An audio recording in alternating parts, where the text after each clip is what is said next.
কোটিপতি, তার হাতে পায়ে ধর্ম, সে আমারে ঠিকই রাখবো। আমি কোটিপতিদের বাড়িতে কাজ করলে আপনাদের মতো গরিব ছেলে বাড়িতে কাজ করব না, একদম শুনে রাখেন। এই তরু, ওকে আমার চোখের সামনে থেকে টাকা পয়সা দিয়ে এক্ষুন বিদায় করবি। বারবার খালি গরিব গরিব বলে আমাদেরকে, আমাদের বাড়িতে কাজ করে আমাদেরকে গরিব বলে। ও কোন বড় লোক এসেছে এখানে? হ্যাঁ, বের কর ওকে।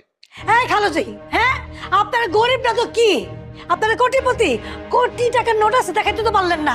আবার আমি কিছু বললে বলেন বেয়াদব, চোখের সামনে থেকে চলে যা। হ্যাঁ যাবো গে, তো টাকা দেন আমার, যাবো গে আমি। এই তুমি কি পাগল হয়ে গেছো?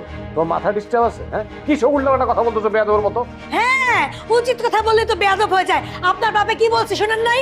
টাকা দিয়ে বিদায় করতে, টাকা দেন, আমি যাবো গা। আপনাদের বাড়িতে আমি আর কাজ করবো না। যদি আপনারা আমার হাতে পায়ে ধরেন তাও হবে না, আমি গরিবদের সাথে নাই। শুনলি, আমার বাড়ি কাজ করে আমি বলে ওর হাতে গায়ে ধরবো। বিদায় কর। তরু, ওকে টাকা পয়সা দিয়ে বিদায় করো তো, বিরক্ত লাগতেছে আমার এসব। আপনার বিরক্ত আমি ধার দেয়